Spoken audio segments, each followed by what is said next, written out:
Hockey as your destination for the latest news, audio, and analysis regarding the Winnipeg Jets, Manitoba Moose, and all things hockey in Manitoba. Join Dave Manu, Ezra Ginsburg, and Drew Mandel as a special edition of the Illegal Curve Hockey Show starts now.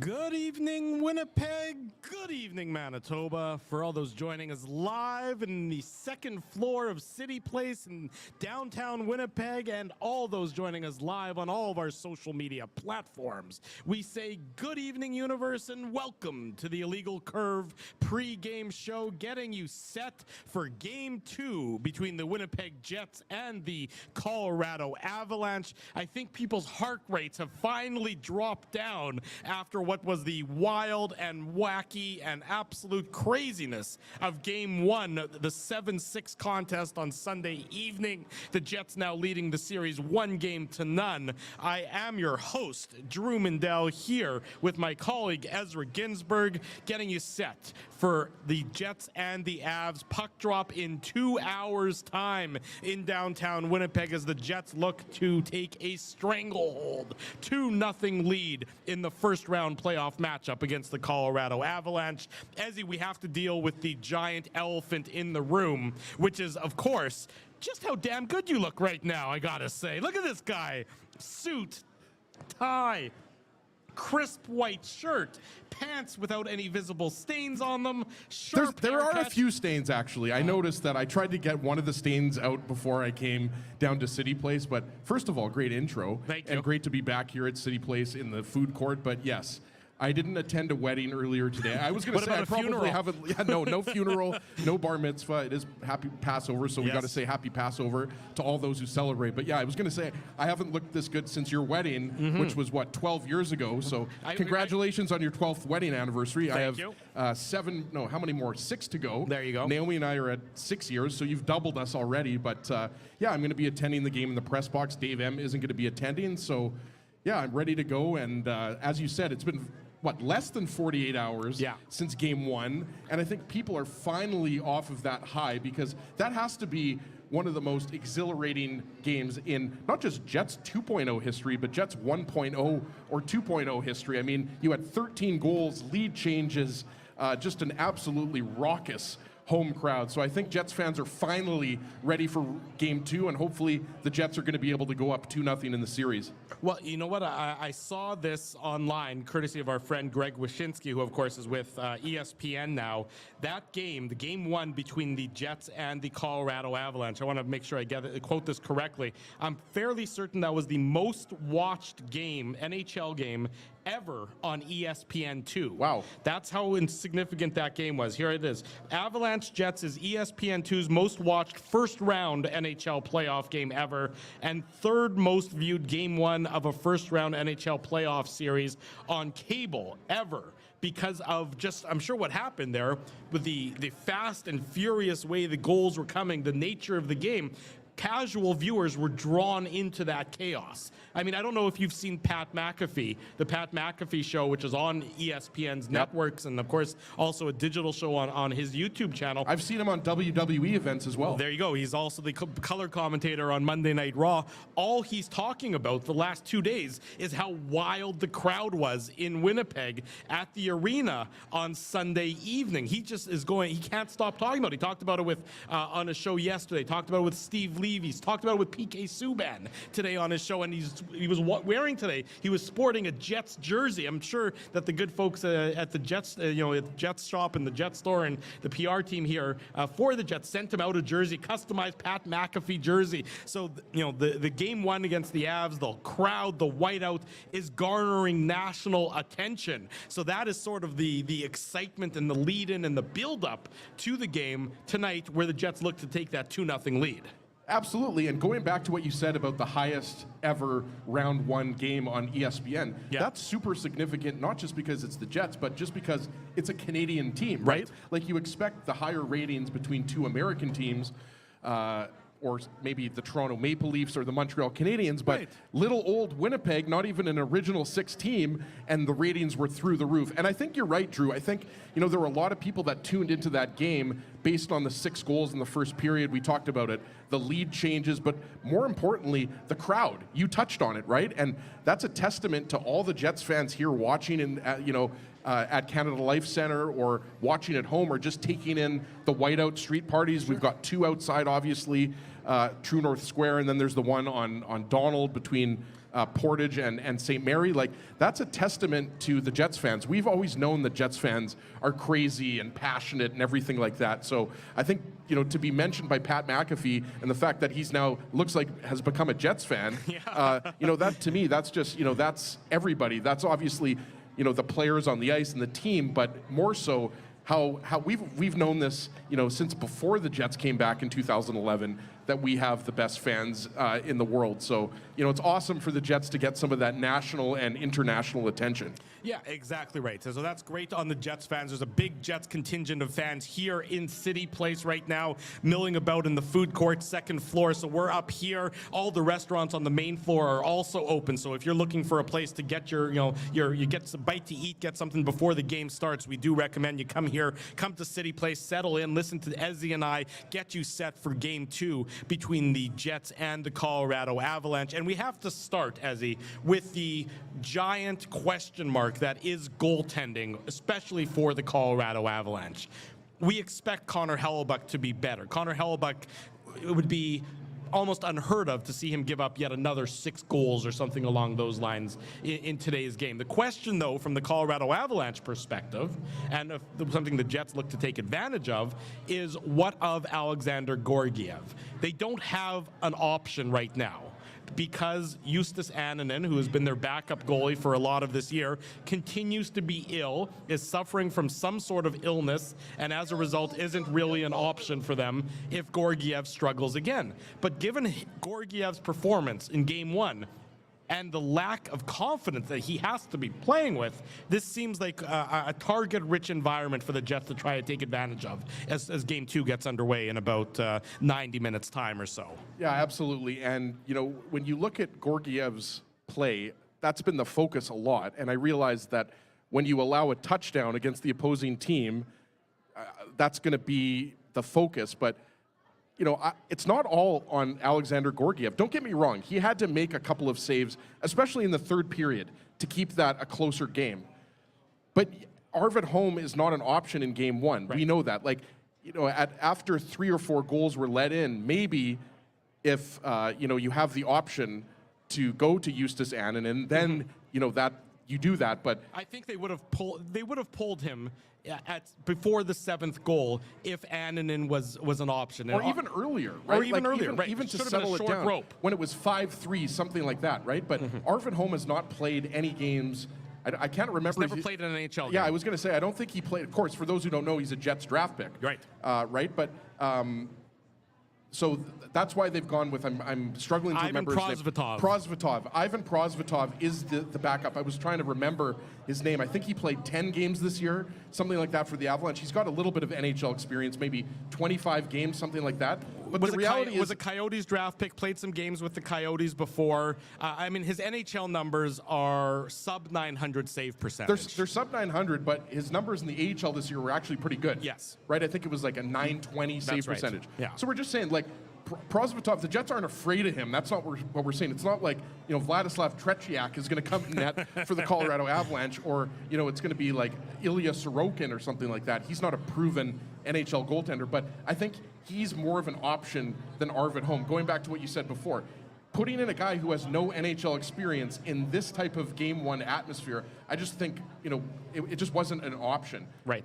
So I would agree with that. And I do think that if, because Prosvetov has some NHL experience for the Avs and before that for the Coyotes, if Georgiev looks shaky again early in tonight's contest, I wouldn't be shocked to see a hook come, because you just can't give up another 7 goals. You can't force your team to score 6 on Connor Hellebuyck, because that's not realistic for that to happen. And Prosvetov at least has some NHL experience. Arvid Holm. By the way, Prosvetov's played 11 games for the Avalanche this year. Right, so he's played 24 NHL games. He hasn't played any playoff games in the NHL. He's played 3 in the AHL to be exact. But yes, to your point, at least Prosvetov, I don't know if we're pronouncing his name right, by the way, but probably not. Close enough. He's at least an option. You can't have your 4th string goalie come into period 2 or period 3 of a playoff game, right? So you're absolutely right, Drew. It was a little bit of a surprise that Georgiev was in net for is going to start for game 2. But I think that now the leash is shorter. Yes. And he has to give his team a chance to win. You go back and you look at some of those goals, like, which goals were really his fault? Like, I don't know how many of those goals, the Lowry breakaway goal and the Connor power play goal. But the Lowry breakaway goal, though, in Lowry's defense, or maybe in Georgiev's defense, it's a nice shot, right? Like, it's through that triangle. They broke it down on Rogers. They had Jake Allen, which, by the way, Drew, how funny is it that when we were previewing the trade deadline, Jake Allen was one of those guys that you thought, the Colorado Avalanche might acquire, right? Well, so how different would Game 1 have looked if you had a guy like Jake Allen in net? Jake Allen is no one's definition of a superstar goaltender or anything like that, but he's a quality NHL starter. Right, and it just gives you an option part of that curve that's better than Justus Annunen. Right. And, you have to look almost beyond Game 2, Drew.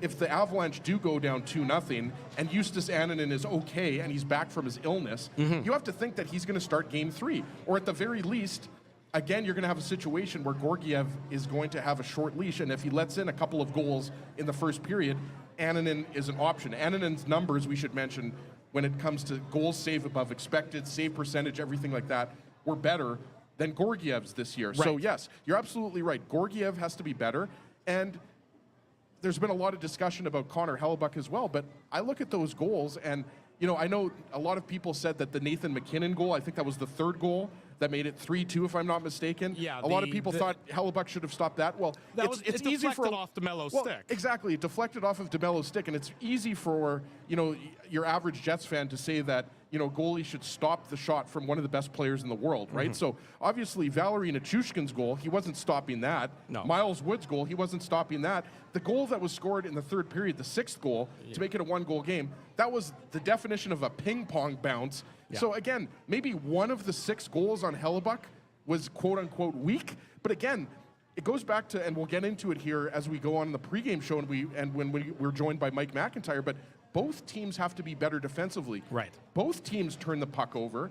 Both teams, I thought, were rushed by an aggressive forecheck. So the thing is, both teams are trying to do the same thing. They're trying to take advantage of the defense and try to get all over the defense. So, look, I mean, the Jets allowed 2 power play goals. You don't expect them to do that tonight. They only gave up 2 power plays. So goaltending definitely has to be better, but team defense in front of both goaltenders has to be better. We saw the giveaway from Dylan Sandberg. He rarely does that. So no changes tonight, but that the coaches are making sure that they're aware of these types of turnovers, and they have to clean that up for Game 2. And really, in terms of the lineups for both teams, and we'll get into the matchups as we go here on the pregame show, we're coming to you live from Cityplace, the 2nd floor. We're up in the food court, tons of Jets fans milling about, listening to this Illegal Curve pregame show, helping themselves out to any of the fine culinary options available to them. Maybe they're at the Za Pizza Bistro, or there's a Tim Hortons, or there's a Lamar Donaire and Burgers, all sorts of great options around here. And of course, downstairs on the main floor, all the restaurants are open as well. It's a great atmosphere here in Cityplace, but the only question mark in terms of the lineup changes is we still aren't officially aware of the status of Sam Girard for the Colorado Avalanche. It doesn't sound like he was taking line rushes today. It didn't sound like he was ready to step back into their lineup.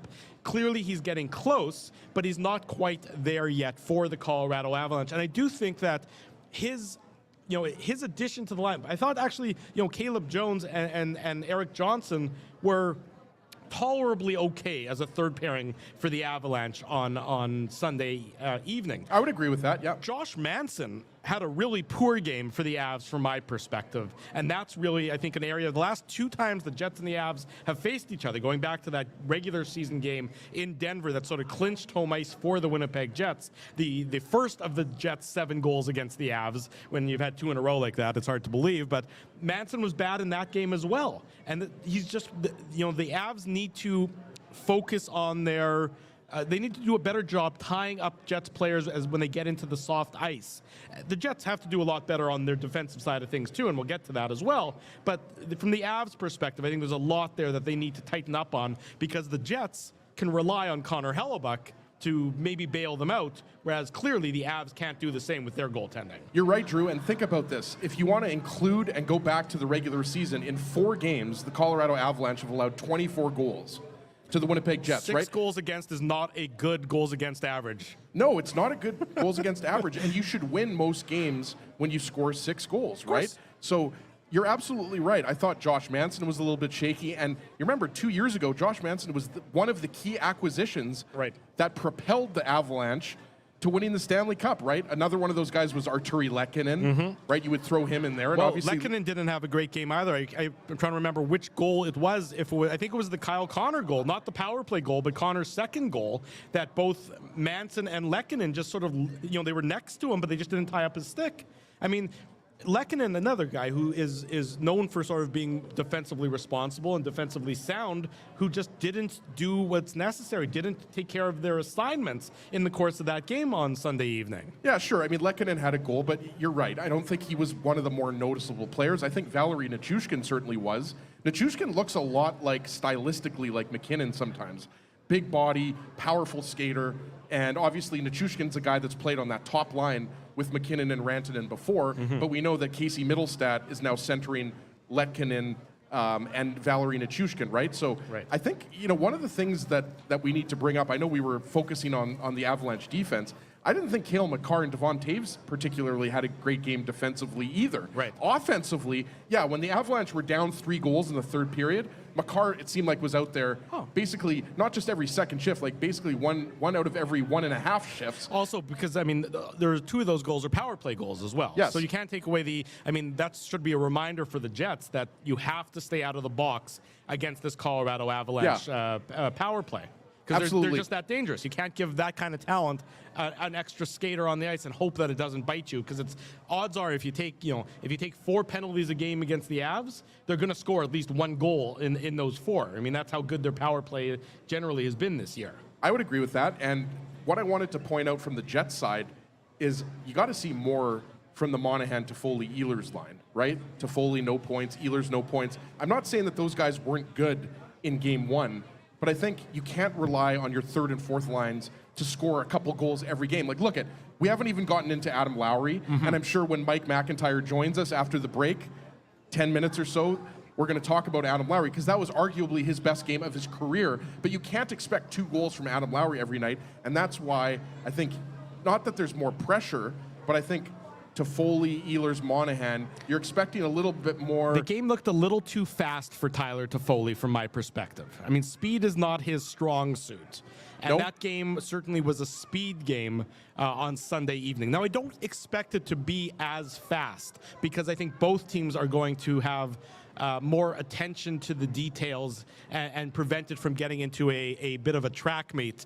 But on Sunday, I thought Toffoli was almost a quarter of a step behind the pace of play.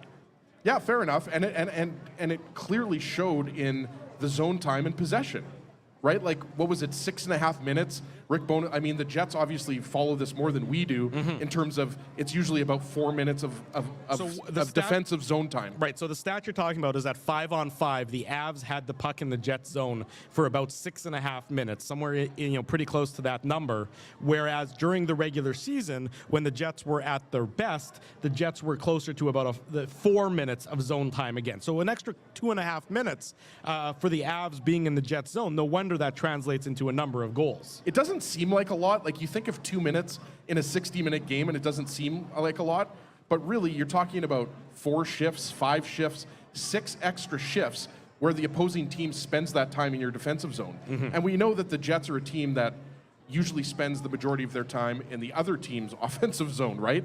I mean, we've talked about it. I mean, the Jets were one of the best defensive teams in the league. Great defensive teams don't spend the majority of the game in their own zone, right? So that's another thing too. Like, you hear a lot about, we're not going to get too technical here, but you hear a lot about controlled exits and everything like that. And the craziest thing is, and I'm sure you guys, unfortunately, there were some technical difficulties and I couldn't join you guys for Game 1 post-game. I'll be there tonight for the post-game show, probably live from the press box. But it's funny that in a game in which you score 7 goals, you're talking about, you couldn't get the puck out of your zone. Well, really, and I think this has been talked about a little bit, but really, the middle 40 was okay for the Jets. It was the first 10 minutes and the last 10 minutes where they really got caved in. And you're right. I mean, there were the power play goals. I mean, that kind of skews the numbers a little bit in terms of the amount of time. But we were still talking about even strength. We're not talking about power play. But I think that when you're talking about speed, the Avalanche want to create turnovers just as much as the Jets do, and they want to score off the rush as much as the Jets do. And you heard Dylan DeMello, for example, talking about that before the game today. We have the audio on the Illegal Curve YouTube channel, and he was saying, like, it's easier said than done, right? Like, you want to take time and space away from McKinnon and Rantanen and Nichushkin and these players, right? But it's hard to do. Like, these guys are elite NHL players, especially when you're talking about McKinnon and Rantanen. But you're absolutely right. I mean, you have to do whatever you can do to slow the Avalanche down in the neutral zone, and then also slow the Avalanche defensemen, who we know love to jump up into the rush. Well, I think you make a good point there about sort of that middle frame, because the 6 goals in the first period, the 6 goals in the third period, the only goal in the second period was, of course, the Adam Lowry breakaway goal. But you're right that the Jets, I think at that point in that second period, the game more closely resembled how the Jets wanted to be in that second period. They wanted to be, look, Colorado's going to get their opportunities. They're going to get their puck possession. They're going to get their speed going through the neutral zone. But the key about it is making sure that it isn't happening so often that it's almost becoming the storyline of the game, that it's dominating the game. And so the blueprint is well known. The Jets know how they have to slow the Avs down, and that's why I'm expecting that today's game, Game 2, is not going to be as big of a track meet as Game 1 was. I don't think it's going to be as big of a track meet, but I also don't think people should expect this to be a 2-1 game. I don't think this is going to be a high-scoring series. Like, I'm expecting, to your point, Drew, like, I'm expecting more like 4-2, right, 5-4 maybe. But yeah, you're not going to see many games in the National Hockey League in the regular season or the playoffs. I mean, maybe when it comes to the Edmonton-LA series, what were there? 11 goals last night or 12 goals last night? 7-4, the Oilers beat the Kings, 5 points for 5 assists for McDavid, the hat trick for Zach Hyman. Yeah, they were, again, the best players are shining so far in these playoffs. The superstars are showing up. Oh, there you go, some good Jets fans giving some cheers here. We're live at Cityplace. There you go. We're live at Cityplace, second floor, up in the food court here. The Illegal Curve pregame show. Drew Mandel, Ezra Ginsburg with you, getting you set for Game 2 between the Jets and the Avalanche. Of course, after the game, the Illegal Curve post-game show back here on our YouTube channel. Not at Cityplace, Not at Cityplace. So we won't. Back on the YouTube channel. That's right. So if you're speaking figuratively. That's right. If you're here at Cityplace and you're like, how do I find these guys? How do I follow these guys when they do all their different shows? There's a QR code on this big, beautiful poster that's right behind us. Just scan this QR code, subscribe to the YouTube channel. That way you won't miss an episode of Illegal Curve Hockey. Look at us, Drew, with the fancy QR codes. Very tech savvy here. Getting back to your point, though, about how many goals. I mean, it seemed like there was a goal every 3 minutes in this game, right? Yeah. And I love it. Like, the coaches don't love it. But the thing that I kept thinking about for Game 1 was, for all of those people that were watching that game, they picked the right game to go to. Like, if you were between Game 1 and Game 2, not saying that Game 2 is going to be disappointing, because I imagine it's going to be a close game and just as loud as Game 1, but what more can you ask for? Lead changes, 13 goals, but you're absolutely right. I think that the Jets and the Avalanche, both teams really, obviously we're a Jets-focused show, so we're hoping the Jets win, but I think both teams have to manage the ebbs and the flows and the momentum swings in the game, right? You saw when Mark Scheifele scored that goal, and also when Nemestikov scored that second goal, Colorado seemed flustered, right? They were overwhelmed with the Jets' pressure. So obviously, if you're the Jets, you want to continue that. You want to make sure that you're pressuring some of those Avalanche defensemen. And the Avalanche, whether or not Sam Girard's in the lineup, and as you mentioned earlier, he's a game time decision. Avs coach Jared Bednar said that earlier today, that he's a game time decision. But even if Sam Girard's in the lineup, the Jets are going to want to exploit him because he hasn't been in the lineup in 10 days now since the last time they played in the regular season. So he was concussed in the final Jets-Avs regular season game, which was about it was 10 days ago, give or take at this point in time. You're right. So he's certainly a question mark for the Avs. I'm not expecting him in the lineup nonetheless, but the Jets are fine with him not being in the lineup because Eric Johnson and Caleb Jones. Jack Johnson. Yeah. Eric Johnson played for the Avalanche for forever, Drew, so you're good on that one. Yeah. I got my Johnsons a little bit wrong there, but I mean, he's not going to be, he's not as impactful, a player for the Avs. I mean, Girard is a more impactful player, rather. No, absolutely. Girard is kind of that more offensive-minded defenseman. Caleb Jones, of course, brother of Seth Jones. He's more of a journeyman kind of depth defenseman. Like, he's the equivalent, I would say, of like a Nate Schmidt on the Jets. He's going to play 10 to 14 minutes. You're not going to expect a ton of offense out of him. But regardless, like we said, if Girard is in the lineup, the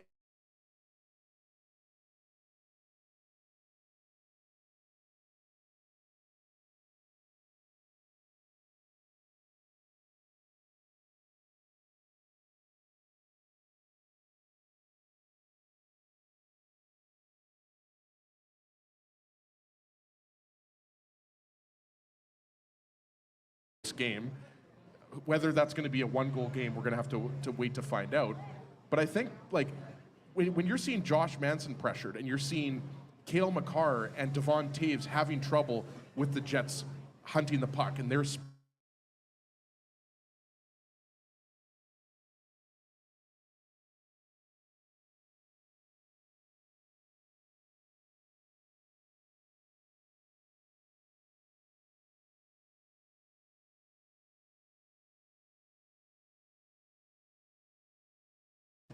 these two teams are too good to expect either team to shut the other team out. Like, if you can keep either team to a couple goals, that's impressive.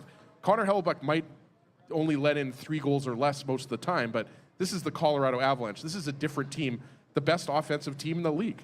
Yeah, you're exactly right. That's the thing. I mean, this is not a team that you're going to expect to shut down like you're playing against one of the weaker teams in the regular season.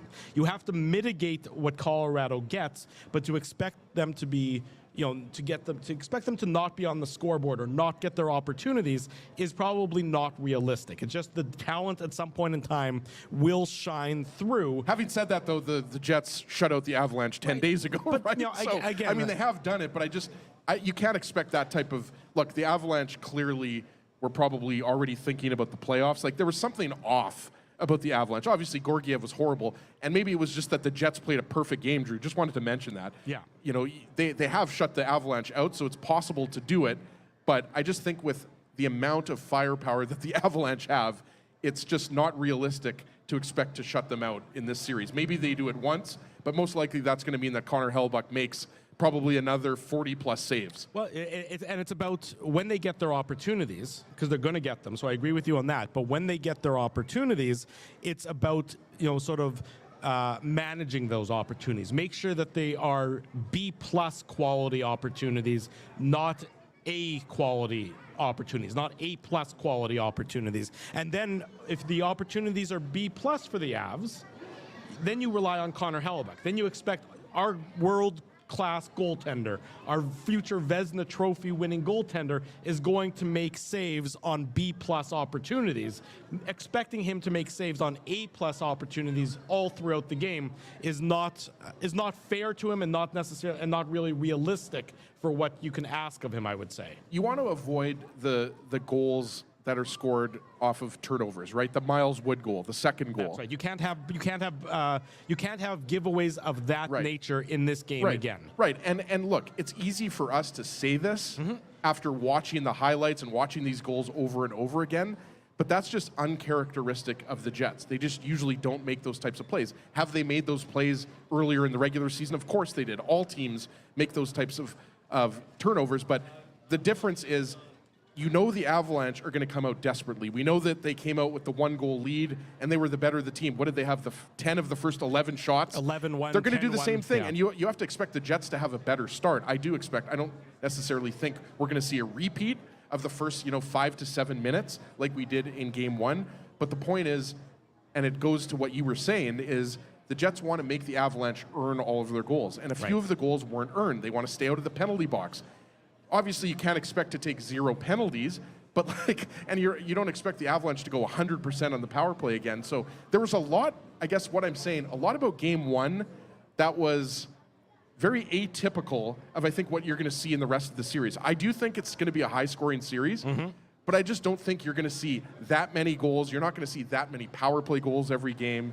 And I think you're going to see a more structured Jets team and a team that I think controls their emotions a little bit. Because I think, like I said, in the first 10 minutes of the first period and then the last 10 minutes of the third period, I thought that the Jets were just a little bit too scrambly, and they just weren't playing the type of hockey that we've seen them play for the majority of the season, especially in those 2 wins against Colorado and Dallas. I see him coming down the hall. Our buddy Mike McIntyre of the Winnipeg Free Press is set to join us here at the table. We'll head to our first commercial break. We are live, second floor, Cityplace, live talking about the Jets and the Colorado Avalanche. Game 2 coming up in about an hour and a half, an hour and 45. Mike McIntyre joins us for more previewing of Game 2 between the Jets and the Avs. Don't go anywhere. It's the Illegal Curve pregame show, live from Cityplace and on all of our social media platforms.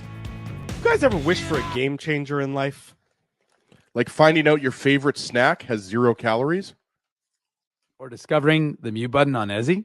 Picture this, a secret weapon for parking, where you can book a spot a whole month in advance. Tell me more, Drew. Pre-book your parking at really low rates, or maybe even for free if you use the code Illegal Curve. Free? What is this, sorcery? The Grid Park app. It's a real secret weapon that has affordable game day parking, and to sweeten the deal even more, I love sweets. our listeners can use the code Illegal Curve to park for free.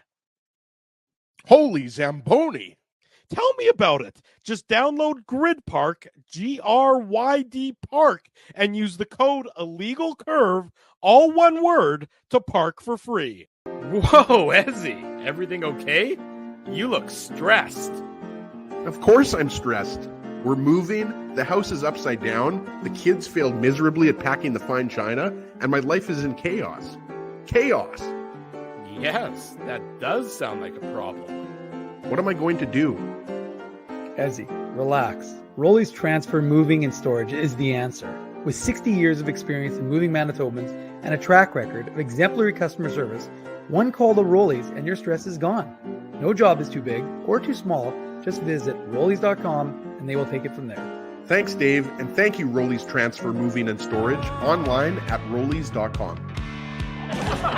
Your coworkers love you because you always make them laugh. You're the life of the party with stories that have them rolling on the floor. Or maybe you're just the quiet one in the corner with the one-liners that just slay.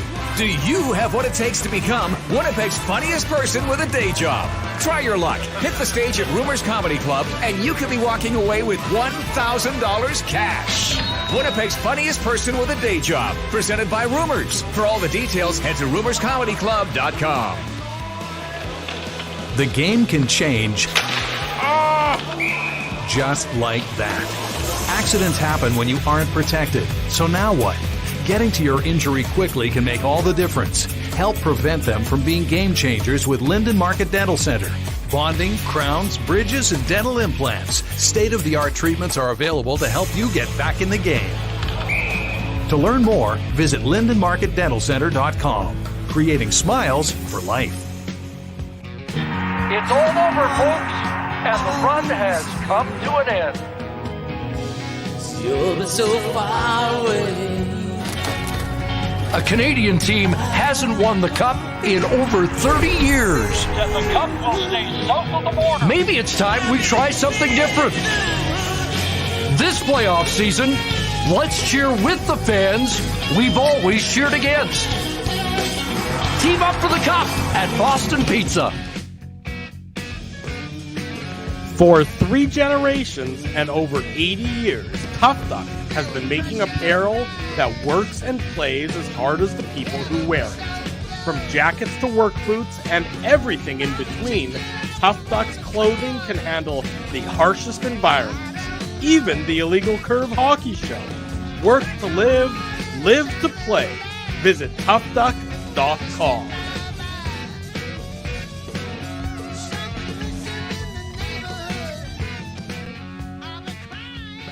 Cityplace, second floor, the Winnipeg Jets, I am Drew Mindell, Ezra Ginsburg, Mike McIntyre, getting you set for the Jets and the Colorado Avalanche. That's what I was trying to spit out there as I struggled through that. This is the Illegal Curve pregame show prior to Game 2 between the Jets and the Avs. Mike McIntyre, the Winnipeg Free Press, our guest on the program. Now, Mike, nice to see you on this evening. Nice to see you in the flesh. It's been so long that we haven't been able to, we usually do it through the screen, but it's even better to see you live and in person here at Cityplace. And I don't have Piper, my very frisky puppy. I don't have her crawling all over me here today, although she'd probably love this environment. We'd be fine with Piper here as well. Sure. I don't know what the rules are against pets in a food court. That seems like a bad mix. That's for the authorities to determine. Sure. Yeah. We won't risk it. We don't want to get kicked out of here. This is a great setup. Great night. A little cooler tonight than it was on Sunday, but I'm sure the folks enjoying the downtown street party here, they'll stay warm. They'll find ways. They can imbibe a little bit to stay warm. I was going to say alcohol really seems to. I hear that does the, warm the one equalizer. up. Yeah. Well, no doubt the crowd, by the time they drop the puck tonight, which by the way is going to be closer to 850. Yeah. I suspect the 15,000+ in the crowd, they're going to be well lubricated and in a real lather. Should be a great atmosphere again. It's crazy, isn't it? How much.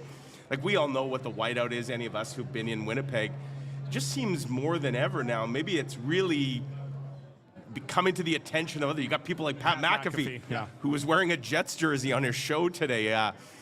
Super fan for the team. But, and it was interesting even to hear, like, Jared Bednar yesterday. He was lapping out the praise for Winnipeg and the crowd. And, he said, I think our crowd he was talking about in Colorado is great, and then he went on to say all these great things about Winnipeg. Like, you could tell players on both teams, they loved being in that environment. And in some ways, guys, maybe that almost contributed to the wildness of that game, that both teams, like, they had a game plan, and it's pretty clear they deviated from the game plan.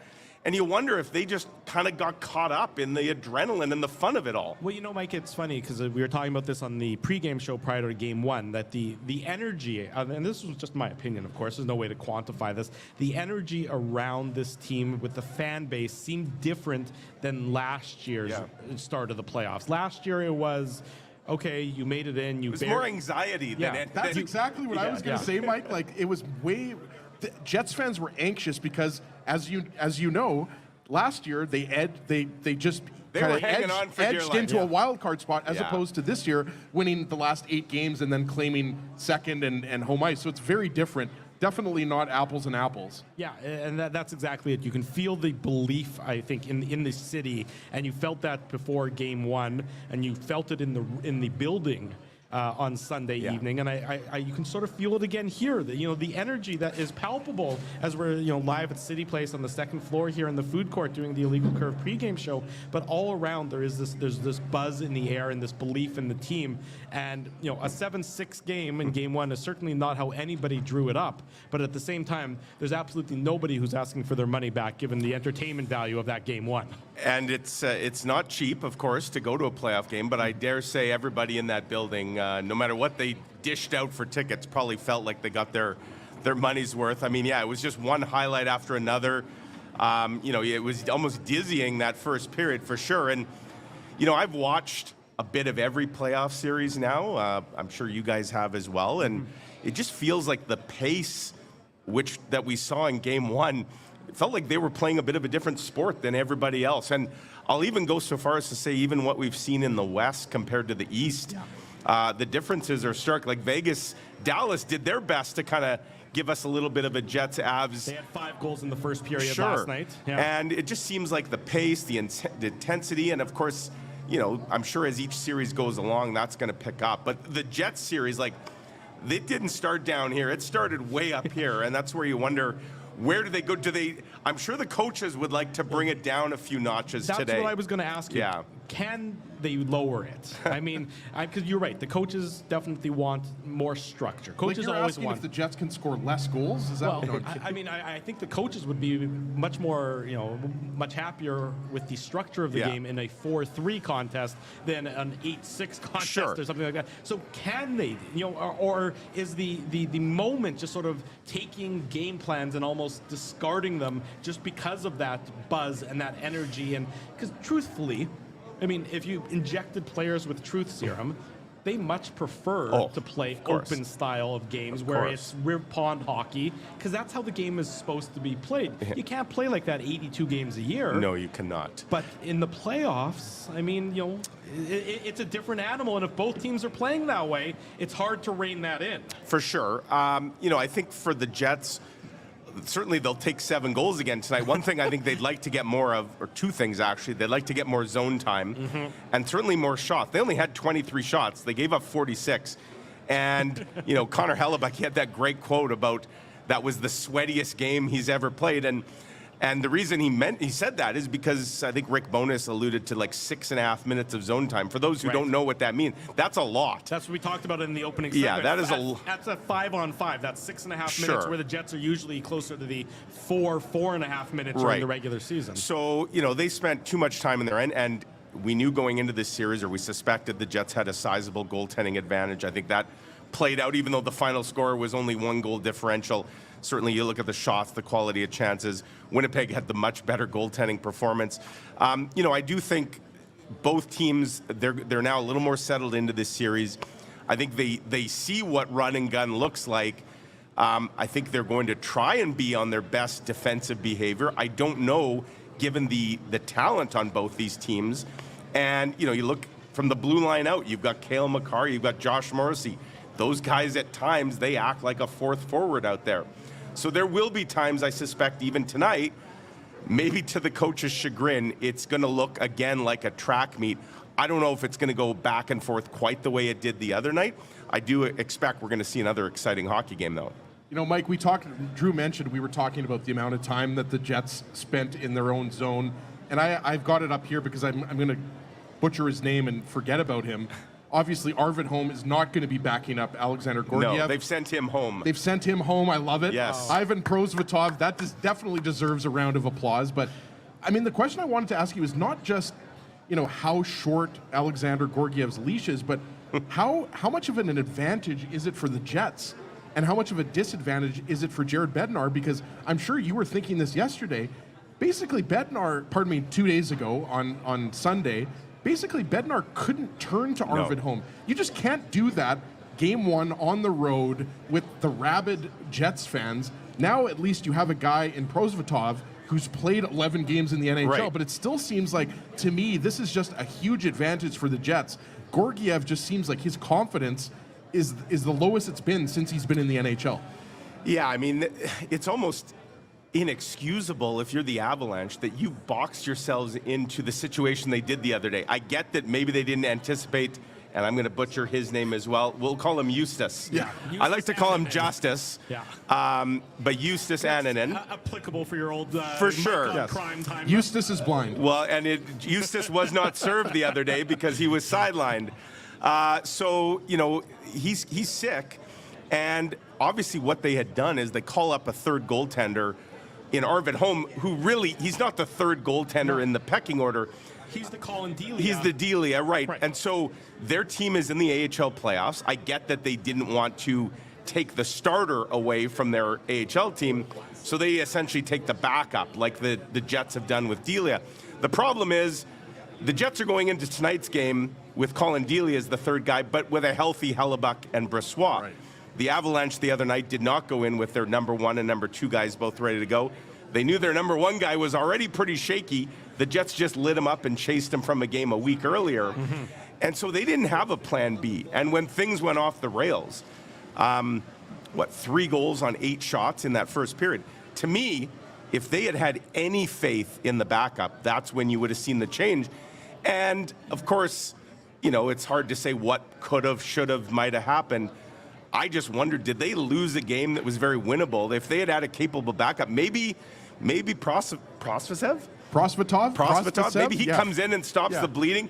Maybe the Avs, who played a pretty good hockey game aside from their goaltending, maybe they win that game pretty easily. Well, that's just it. I mean, how many games can the Avs expect to get 6 past Connor Hellebuyck? Right. And so the Jets really, not that they steal the game, they take advantage of a weak goaltender, but at the same time, if you're the Colorado Avalanche and you're saying, well, bleep, we got 6 goals against Connor Hellebuyck. Connor Hellebuyck doesn't give up 6 goals in a week usually. Now, and we somehow managed to lose that game. That's almost like the Jets sort of stealing one and the Avs giving one away. Well, and from an Avalanche perspective, look, no player's going to come out and throw their goaltender under the bus. But you got to think, if you're a player on that team, and as you just said, they put half a dozen up on the Vezina Trophy likely winner against the best defensive team in the league in their building, and you don't get a win, you feel like it's a massive wasted opportunity. And, if you're Colorado and you've got to get 10 shots just to score a goal on the Jets, meanwhile, they're coming down and scoring every third shot on your goalie. That's just deflating. And, somebody brought it up the other day on social media. I forgot this story. That when Georgiev was with the Rangers, this is the guy that Tony DeAngelo took a swing at because he said to him, "Are you going to make a bleep and save?" after a game, and that ended up ending Tony DeAngelo's tenure in New York. Somebody was asking, who's going to be the DeAngelo on the Avalanche, and I don't think we're going to see that. But again, it just speaks to this is a goaltender that. Well, it's like in football, it's like not having any confidence that your kicker goal, really think about the number. I mean, not that they were all bad goals that Gorgie. I don't care where Lowry was shooting that puck. It looked like it was going in. Yeah. I mean, the 5-hole was, gaping on that instant. It was maybe a 10-hole at that point. It was twice the size. Connor on the power play short side, he made some saves. Sure. But you have to make the key saves at the key time. And the timely saves. Rick Bowness talks about timely saves all the time. They got no timely saves the other night. I guess you could say, I think in the third period, when it was still a 1 or 2 goal game, he made a couple that you're like, okay, maybe that. But then he lets another the next one in, so it didn't matter. To your original question, I think the leash has got to be extremely short tonight. Like, again, because the coach would know where he is mentally. Like, I got to think he's pretty fragile, and the crowd's going to be all over him early. Where do you rank pull your goalie in terms of the most vicious chants from Jets fans? Although, in a way, I mean, the Jets should be thankful they didn't pull their goalie, right? Because keep your goalie in should have been the chant. We want more. You're right, because he was doing them a favor the longer he was in net. Tonight, I think we will see the goalie get pulled if he gives up. I mean, I'd go so far as to say 1 or 2 early ones. If he looks shaky, and going to now, if you're the Jets, I mean, Rick Bowness isn't going to lay out his whole game plan. I got to think pepper their goaltender early. I don't care where you're shooting from. Get some pucks in on him. Right. Because see if he's fighting it early, and, they got to think that this guy's nerves are going to be through the roof. So you'd want to test him early and often, no question. We're live, the Illegal Curve pregame show. Pikachu's coming in here to the mall, so there you go. Is that Pikachu? I wasn't sure. Like, my kids are a little bit into Pikachu now. That's Pikachu, and I think Left Shark from the Katy Perry halftime show at the Super Bowl a number of years ago. Hello, Pikachu. Hello, Left Shark. It's all sorts of wild and wacky things happening here. Second floor of Cityplace. Is that Remus in that shark? It looks like that could maybe be Remus. It's possible. In there. This is the Illegal Curve pregame show. Mike McIntyre from the Winnipeg Free Press is our guest. Mike, from the Jets' perspective, who do you want to see more from in Game 2? I mean, Adam Lowry certainly had a huge impact. Yeah. Scheifele, Velarde, Connor, they had an impact. Is it that Ehlers, Toffoli, Monahan line that you're looking for a little more from? Like, from your perspective, who's got a little bit more meat on the bone, as the saying goes? It's pretty wild that in a game that was just filled with high events, a line that you'd expect to be fairly high event, and a player like Nikolai Ehlers, who just oozes high event, it was actually really low event. Like, they weren't on for any of the 7 goals the Jets scored. They also weren't on for any of the 6 goals against. Like, basically everything was happening without them when those guys were on the bench. And then when they come on the ice, it seemed like everything just calmed right down. I mean, it's hard to say you want more after a game where you just scored 7, but for sure, that's a line on that you can count on to do a lot. I mean, I'm going to actually look at it from a different perspective. I thought a guy like Dylan Sandberg, who's been tremendously defensive, solid. He really struggled the other day. There was that early giveaway that led directly to the second goal. Yeah, the Miles that quickly goal. became a distant memory because so much more happened. But if that had been a low-scoring affair, I mean, that could have been a critical mistake. I just think on the blue line, you look at a guy like Dylan Sandberg, who he can play a key role in really trying to neutralize a lot of what Colorado's doing. I think he would be in line for a much better game. And to be perfectly honest, Connor Hellebuck, I mean, he made a number of great saves, but he would say that there's a few of those he'd like back. I think the Avalanche, they know they're not going to get 6 by him on a regular basis. But, yeah, I mean, I thought for the most part, I know Adam Lowry was actually quite critical of his line after the game. He thought that they gave the Avs, specifically the McKinnon line that they were matched up against, too much zone time. But obviously, I think the score was 2-1 at 5-on-5 for the Jets. Yeah. When Lowry was out against McKinnon. You'll take that every single game, right? And 3-1 for Velarde, Scheifele, and Connor outscored their opponents 3-1, and that's, of course, a line that has been subject to a lot of commentary and criticism. And then the fourth line comes up with that big Nemestikov goal off the great forecheck from Iafallo. So, for sure, if you're boiling it down to the one line that didn't really show up on the stat sheet, although, as I say, I don't think they had a bad game at all, you just know there's more, and we talked to Nikolai Ehlers this morning.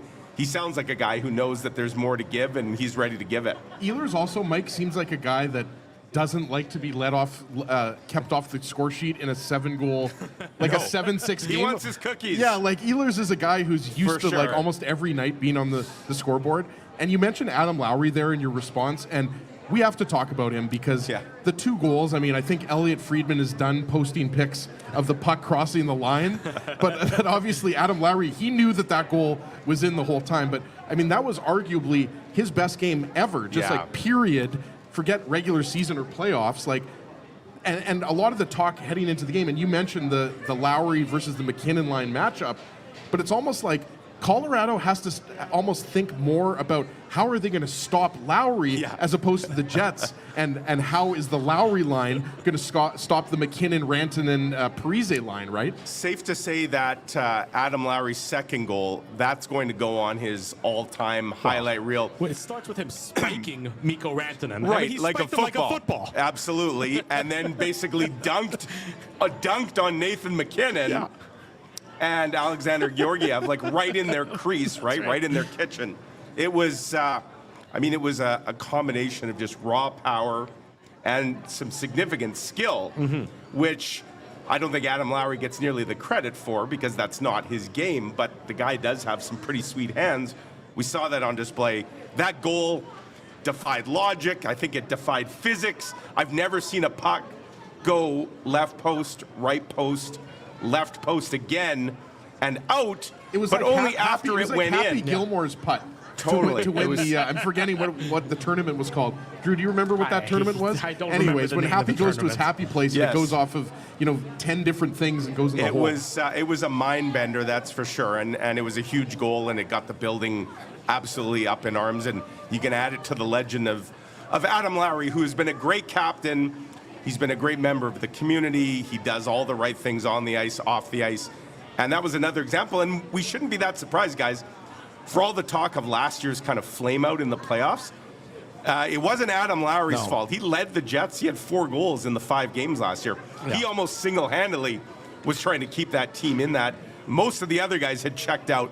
Adam Lowry, who at the time was the captain in waiting, had not. Exactly. Mike McIntyre, our guest. This is the Illegal Curve pregame show prior to the Jets and the Colorado Avalanche. Puck drop in puck drop's still about an hour and 25 minutes away, so everybody... We were here early, Drew. Like, we were here, what time did we get here? Like 5:30? We've been here early. We're setting Tim, up. I think, was here at like 3 in the afternoon. We're a professional operation. Took a nap in the food court.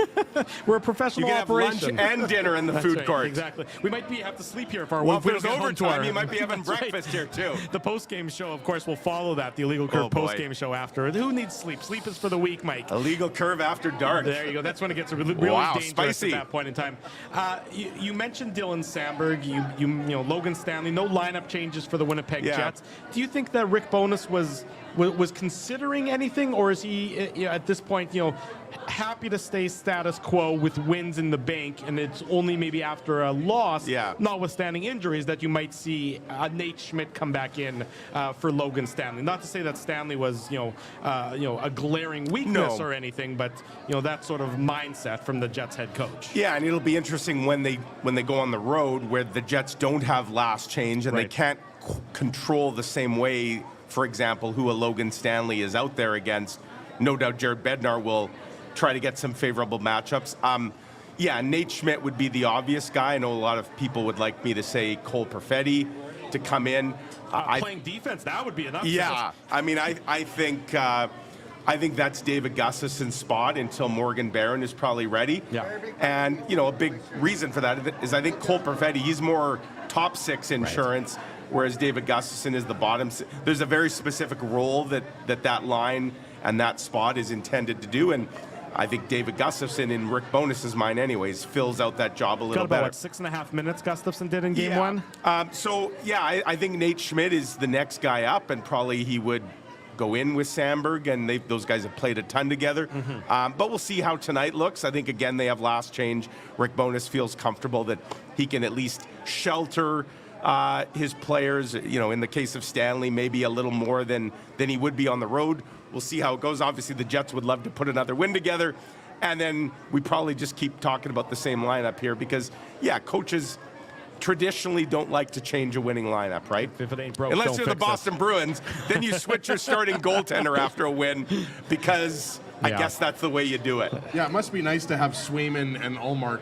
I mean, the Jets have their own version, but there's not that many teams that can do that. No, you're absolutely there's right. not. It's just not something you see a lot in the playoffs. And Mike, I wanted to ask you about your piece in the Free Press. I believe it was yesterday, talking about kind of how the Game 1 transition to Game 2 in the Golden Knights series might creep in to kind of, I don't know if you would call it the Jets subconscious, but I mean, I think it goes without saying that the Jets want to get up in the series 2-0. We know how hard it is.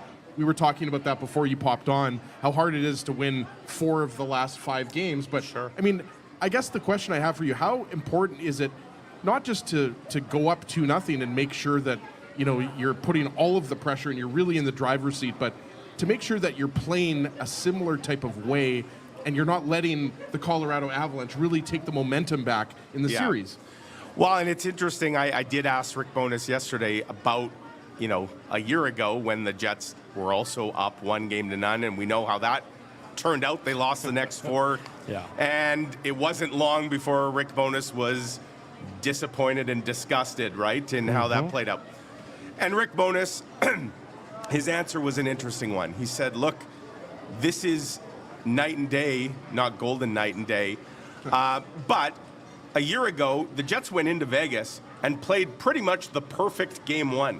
Like, there's really nothing you could pick apart. The Jets were dominant. That was maybe their best game of the entire year. And then they didn't follow it up. They had a good first period, actually, in Game 2. They had a good first period. And then the roof caved in and the floor fell out. Nobody is claiming that Sunday night was the Jets' best game of the year or even close to it. Yeah, they scored 7 goals. That's great. They know that they can be a lot better. And I found Rick Bowness's comments actually interesting, that he said, whereas a year ago, we took the foot off the pedal, he feels like the Jets don't even have the foot on the pedal yet, and that's what he's hoping they come out and do tonight. So it is quite a bit different in terms of not only did they win that Game 1 on the road, and they were the underdogs, Vegas was the favorites. I don't know if there was a clear-cut favorite this year. Right? Most would have this as a coin toss series. Jets obviously had home ice. But the fact that everybody seems to recognize that there's more this group can give, and I'll say this, guys, like, to me, that's a sign of maturity, of growth, that, nobody's going to obviously balk at a win. They're happy that they got the win. That being said, they know that there's a certain process to follow. They feel like they deviated from that a bit. And that's a sign of that this team has grown We'll see, if they can come out and back it up tonight. But yeah, I'm sure. Just like from fans, we know there's a bit of PTSD in this market. When the Jets, long memories, right? As soon as they lost a couple around the All-Star break, it's like, here we go again. We've seen this movie many times before. Of course, it didn't play out that way. They had 110 points. They tied a franchise record for wins, and they won their last 8 games of the season, which is now a 9-game winning streak, which, by the way, is the longest franchise in 2.0 history, period. They'd like to hit double digits tonight and make it a perfect 10. And just before Drew jumps in, and then I know you got to head to the arena soon, and I'm going to follow you right after. I'm not going to literally follow you, Mike, but I'm going to be there at some point at 7:30. But I think that the Jets, to your point, I think that they can absolutely win this game. I think most people would agree that they can win this game. I just think it's going to be tough because the Avalanche, basically their season's on the line, right? Like it's hard to think that in just the second game of a series that your season's on the line, but that's how important it is.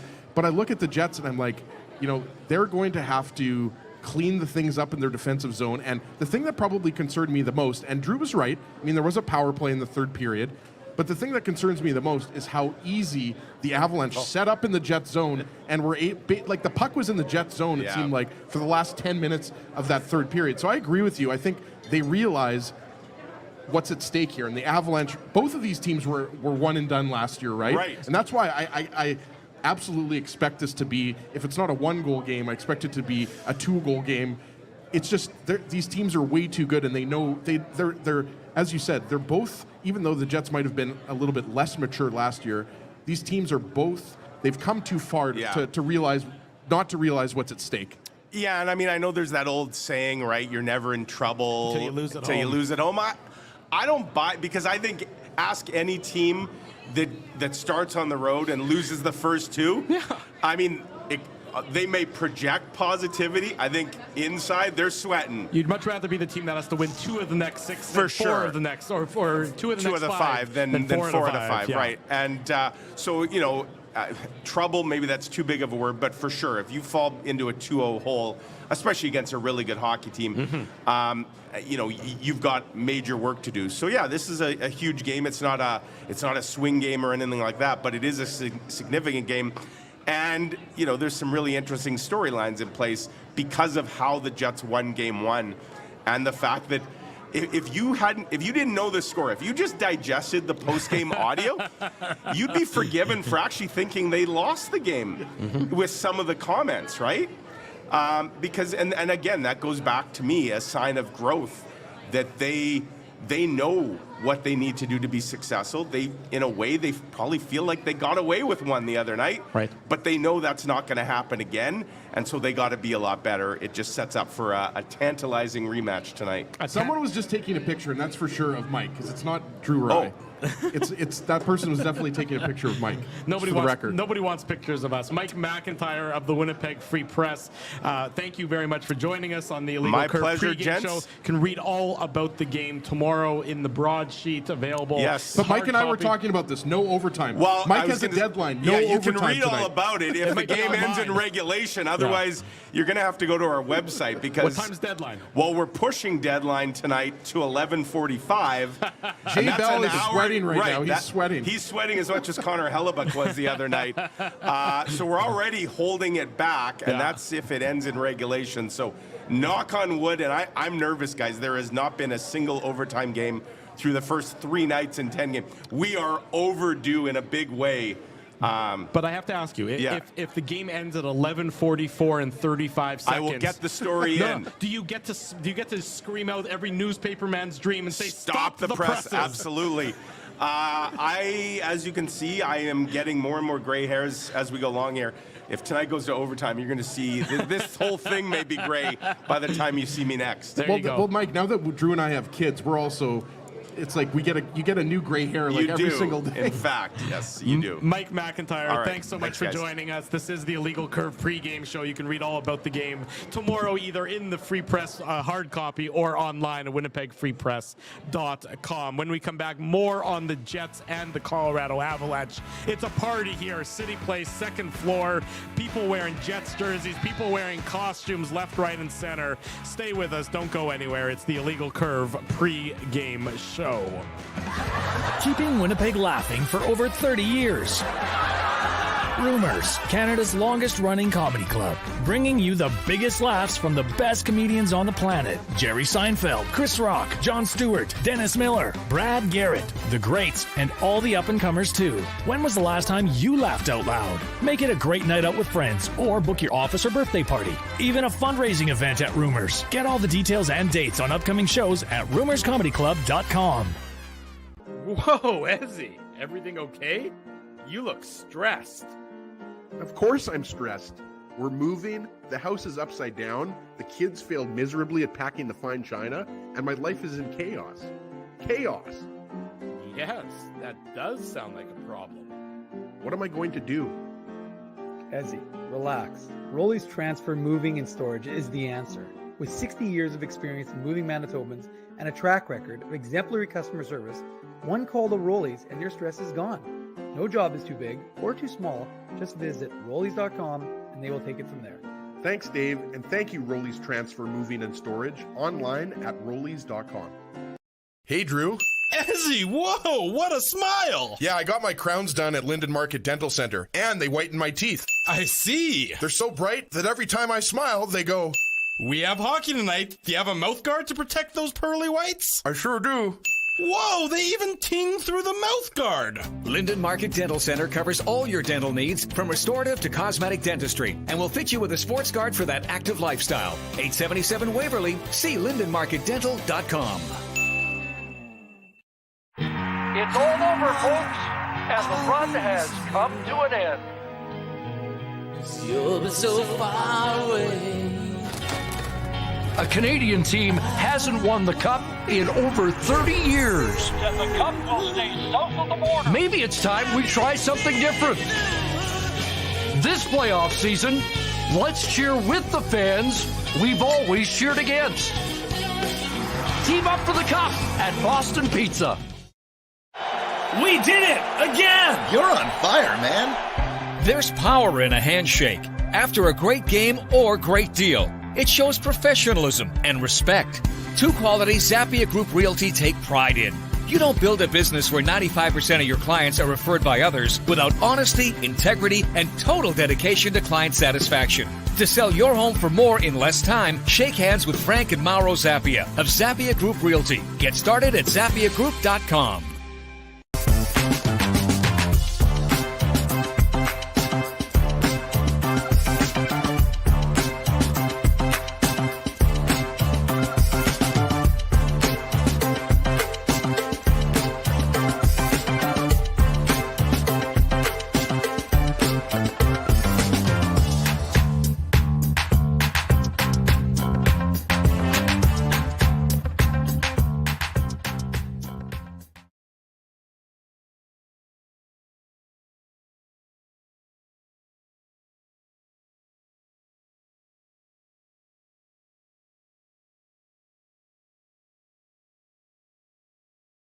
Welcome back to the Illegal Curve pregame show. Drew Mindell, Ezra Ginsburg. Apologies for any gap there. We are chatting with some of the fans who are in attendance here at Cityplace, second floor. It's a great party. There goes Phyllis. She's off to the game. Bye, Phyllis.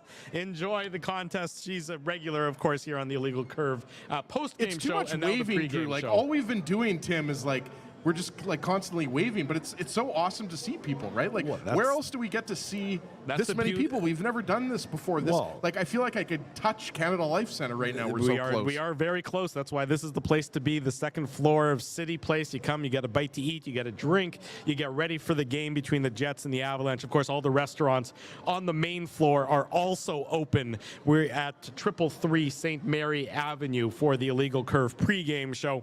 after the game, the Illegal Curve post-game show, on our social media channels. So if you're here at Cityplace and you're like, I like those guys, I want to find out more about them, just scan the QR code, search for Illegal Curve. You'll find us, and we do this after each and every Winnipeg Jets game. We're doing this live at Cityplace before each and every home playoff game. And of course, we do it on Saturday mornings at 9 a.m. as well. We remind everybody, watch party coming up Friday night for Game 3, Boston Pizza on Taylor Avenue. We're going to be there for the 9 o'clock puck drop and then the Illegal Curve post-game show after. So it's a very busy week of Illegal Curve broadcasts. If these games go into overtime, we just might not sleep. That might be the solution at this point in time. You're not going to want to sleep, though, right? Like, that's the thing. problem. The adrenaline gets you going. Yeah, like the first round of the playoffs, like I feel like your sleep always goes down.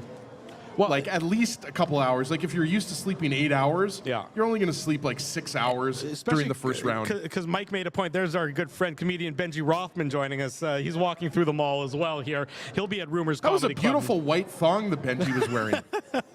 He'll be at Rumors Restaurant and Comedy Club this weekend with TJ Miller, if I'm not mistaken. So there you go. So lots going on here at City Place. You're right. Mike mentioned there hasn't been any overtime games just yet. So that's kind of weird at this point. Yeah. Usually there's an overtime, almost the first game. Yeah. Seems like it goes to overtime. So will tonight be the night where there's an overtime game? Time will tell on that front. We will see about that. Shout out to Ken Yee, who's showing up right here. Yeah, there's my our former buddy Ken. co-worker at Cushman and Wakefield, who's wearing the awesome Adam Lowry jersey. He's in your playoff pool. Is Ken winning the playoff pool? Ken is winning the playoff pool. That's right. Well, Zach Hyman and Evan Bouchard. I mean, they tore it up in game 1. Well, Hyman with the hat trick, and what Bouchard have? 4 assists, if I'm not mistaken, as well. That'll do well for your point totals in your hockey pool as we get ready and closer to puck drop between the Jets and the Colorado Avalanche. I'm excited for Game 2. I was excited for Game 1, and I think the excitement is just continuing to grow for Game 2 between these two teams. They really are evenly matched. We knew coming into these playoffs that this series was going to be the closest of them all. It was the proverbial coin flip series between the Jets and the Avs. And Game 1, 7-6, and probably a bit of a closer score than it actually was, with the Jets having those 3-goal leads on a couple different opportunities. But I'm expecting a similarly close game and a much more sort of probably tight checking game tonight. Not to say low scoring, because I think there's a difference between the two, but I think it should be a tighter checking game and less pond hockey style than we saw on Sunday evening. Yeah, possibly, but I mean, even though it's been 2 days and both teams have had time to go over all of the goals and there was no shortage of goals, I still think there's going to be quite a few goals for the remainder of this series, right? So yes, both coaches can tell their teams that, we need to have more attention to detail and, we need to be more tight checking and we have to limit the turnovers. But it's really easier said than done, especially in this type of atmosphere. But both teams have to do everything they can to tighten it up because, I just don't think this is sustainable. That's the thing. You're going to have both teams getting their offense. But I think both teams know that it can't be run and gun. Like you said, you can't have a track meet every single game or it's going to be more unpredictable results, right? So I think that, for fans, they love it. For coaches, they don't love it. But I think that, this is going to come down to who executes better and who's able to limit those mistakes. Mistakes will happen. When you have so many talented players on both sides, mistakes will happen. It's just about limiting those mistakes. So again, I think this is going to be a 4-3, 5-3 type of game. But, like to your point, both teams have to make sure that they're doing everything they can to minimize the amount of turnovers. You have to minimize the mistakes. That's, I think, the focus.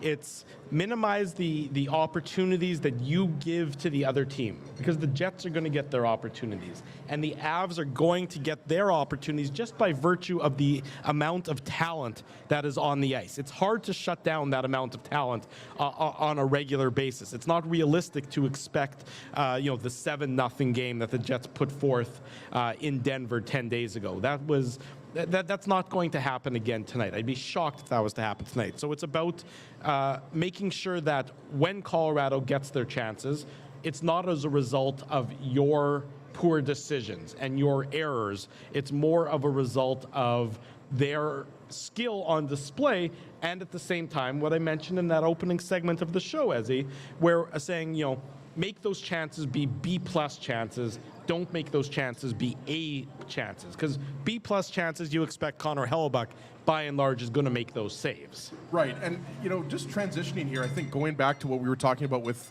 Mike McIntyre, Monahan to Foley, Ehlers, talking about that line, somehow in a 13-goal game, they weren't involved in any of the goals for or goals against. Yeah, I'm gonna look to see that line earlier on in this game is generating more offense. I think Scheifele, Velarde, Connor. Obviously, Kyle Connor's a guy that obviously he contributed offensively in that game. I think it was lost how he elevated his game, and that's kind of game. Yeah, absolutely. And I think that's what you want to see in a series in which that there is going to be, even though you want to limit it as much as you can, there is going to be chances traded both ways. So obviously that's going to be a key for me. That Lowry, Niederreiter, and Appleton are every time Rick Bowness has the opportunity, that line is going to be matched up against the Nathan McKinnon line. Mm-hmm. But I think you definitely want to see more out of the Monahan line, and I think you will see more offense created. And again, I'm not saying that line was completely invisible, but I think that line you're expecting more out of in Game 2 tonight. Yeah, I would agree wholeheartedly with that, because a speed game, that suits Nikolai Ehlers. I mean, Nikolai Ehlers, his speed and his dynamic ability to, is what his skill set is most well known for, his ability to break down a defense simply with that speed. And so you want to see more from that, because it is sort of hard to believe, Ezzy, that line had 13 there were 13 goals scored in Sunday's game, and that line wasn't on the ice for 1 goal for or 1 goal against. Now, a few of those goals were, of course, on the special teams, but that's an anomaly that I wouldn't expect to continue, because Ehlers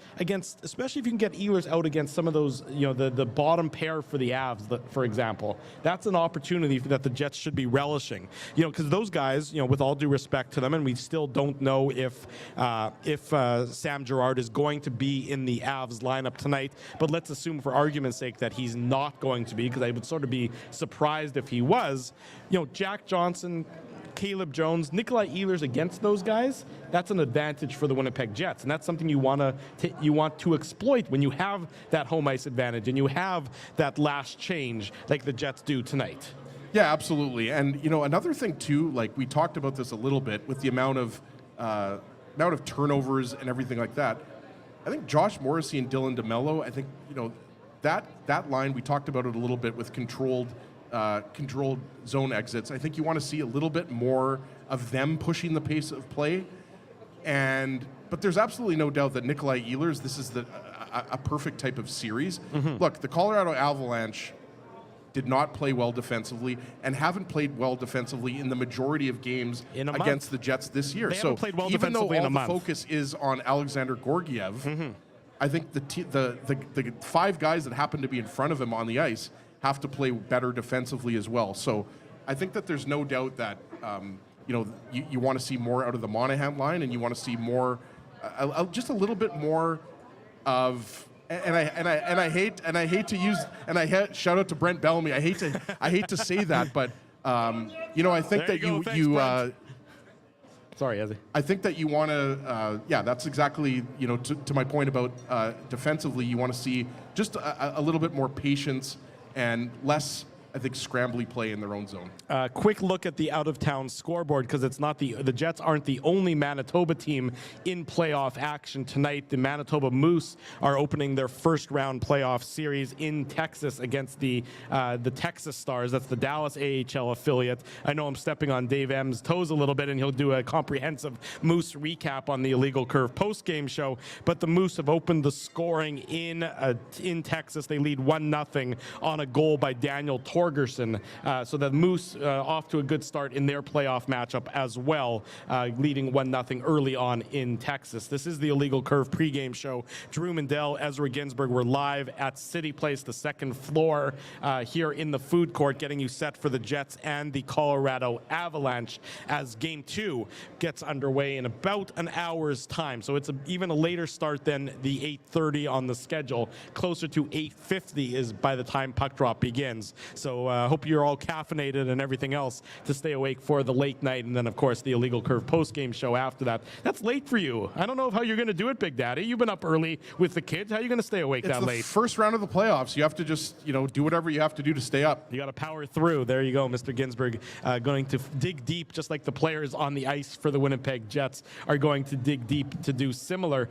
From your perspective, Ezzy, the D for the Jets, again, you mentioned it in that second period where the Jets really, I thought, did an admirable job of trying to sort of slow the game down and bring it back to less of a track meet. And then, of course, the last 10 minutes of the third, it got a little bit crazy again.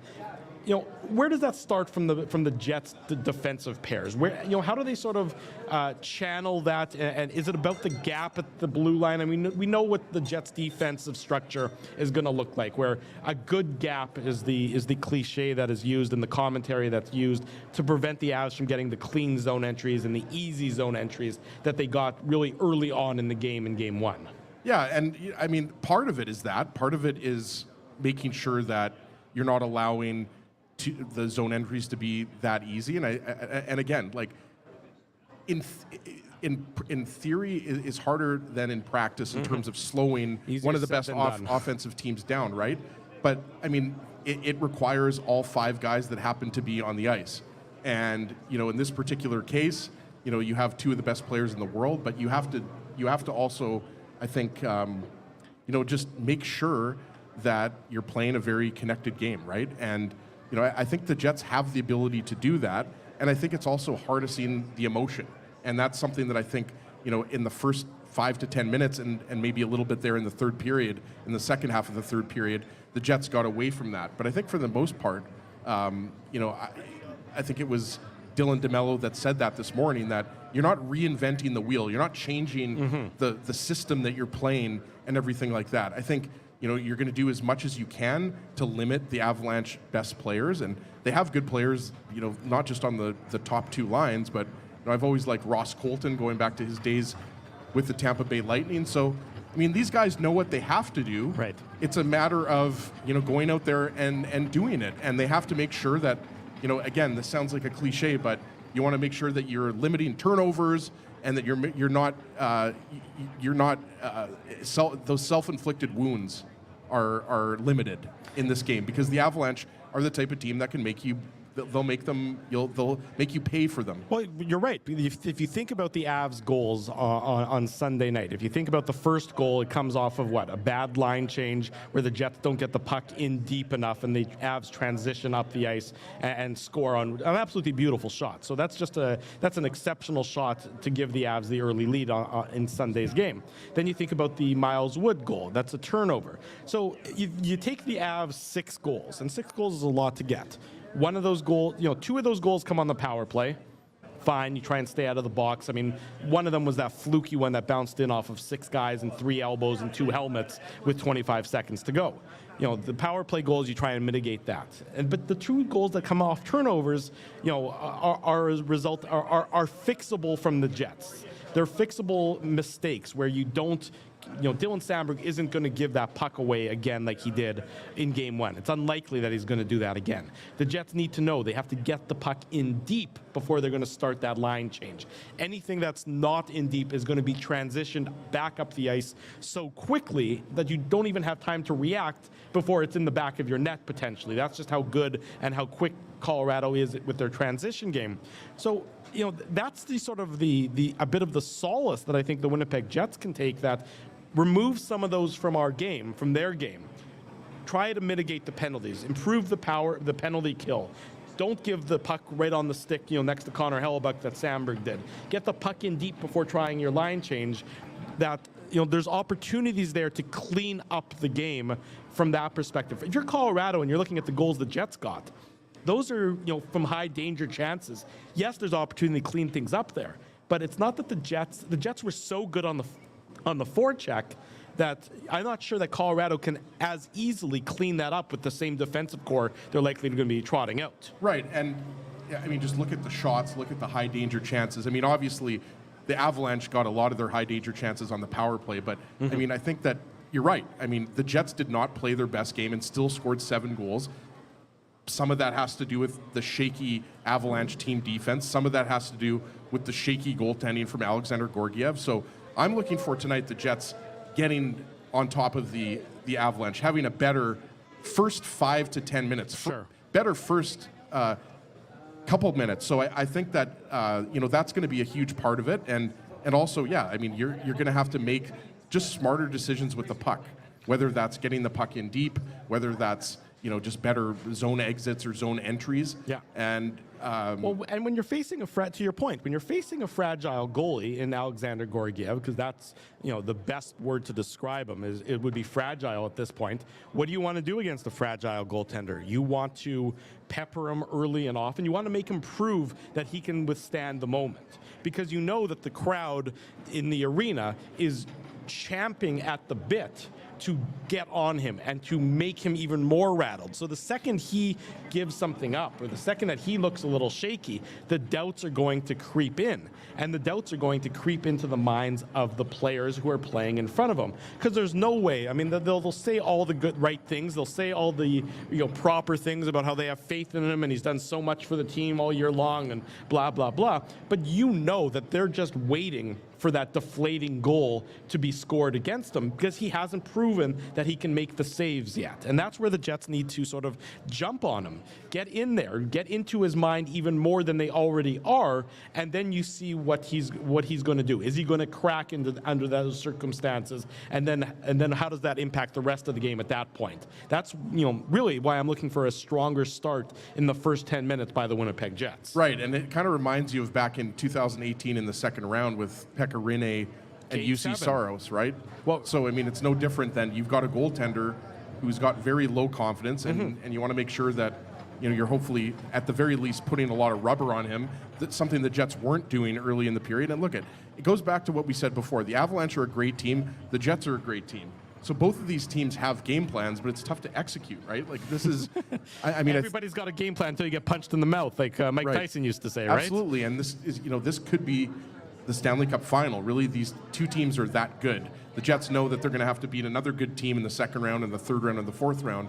But the Avalanche still have a lot of the players from 2 years ago's Stanley Cup run. So, the start absolutely needs to be better. There's a lot that they can clean up in their defensive zone, but there's also a lot that the Avalanche can clean up in their defensive zone too. We are less than an hour away until puck drop of Game 2 between the Colorado Avalanche and the Winnipeg Jets. We'll go to our final commercial break, and when we come back, we'll wrap up the pregame show. We'll get you set for puck drop, and then, of course, the Illegal Curve postgame show, bringing you all the latest video, audio, and commentary and analysis after Game 2 between the Jets and the Avalanche. Drew Mandel, Ezra Ginsburg, we're live on the second floor of Cityplace in the food court. We're live on all of our social media platforms as well. Don't go anywhere. This is the Illegal Curve pregame show. You guys ever wish for a game changer in life? Like finding out your favorite snack has 0 calories? Or discovering the mute button on Ezzy? Picture this, a secret weapon for parking, where you can book a spot a whole month in advance. Tell me more, Drew. Pre-book your parking at really low rates, or maybe even for free if you use the code Illegal Curve. Free? What is this, sorcery? The Grid Park app. It's a real secret weapon that has affordable game day parking, and to sweeten the deal even more, I love sweets. Our listeners can use the code Illegal Curve to park for free. Holy Zamboni! Tell me about it. Just download Grid Park, GRYD Park, and use the code Illegal Curve, all one word, to park for free. Whoa, Ezzy, everything okay? You look stressed. Of course I'm stressed. We're moving, the house is upside down, the kids failed miserably at packing the fine china, and my life is in chaos. Chaos! Yes, that does sound like a problem. What am I going to do? Ezzy, relax. Rolly's Transfer, Moving and Storage is the answer. With 60 years of experience in moving Manitobans and a track record of exemplary customer service, one call to Rolly's and your stress is gone. No job is too big or too small. Just visit Rollies.com and they will take it from there. Thanks, Dave, and thank you, Rolly's Transfer, Moving and Storage, online at Rollies.com. Your coworkers love you because you always make them laugh. You're the life of the party with stories that have them rolling on the floor. Or maybe you're just the quiet one in the corner with the one-liners that just slay. Do you have what it takes to become Winnipeg's funniest person with a day job? Try your luck. Hit the stage at Rumors Comedy Club, and you could be walking away with $1,000 cash. Winnipeg's funniest person with a day job, presented by Rumors. For all the details, head to rumorscomedyclub.com. The game can change just like that. Accidents happen when you aren't protected. So now what? Getting to your injury quickly can make all the difference. Help prevent them from being game changers with Linden Market Dental Center. Bonding, crowns, bridges, and dental implants. State-of-the-art treatments are available to help you get back in the game. To learn more, visit lindenmarketdentalcenter.com. Creating smiles for life. It's all over, folks, and the run has come to an end. You'll be so far away. A Canadian team hasn't won the Cup in over 30 years. And the Cup will stay south of the border. Maybe it's time we try something different. This playoff season, let's cheer with the fans we've always cheered against. Team up for the Cup at Boston Pizza. For 3 generations and over 80 years, Tough Duck has been making apparel that works and plays as hard as the people who wear it. From jackets to work boots and everything in between, Tough Duck's clothing can handle the harshest environments, even the illegal curve hockey show. Work to live, live to play. Visit toughduck.com.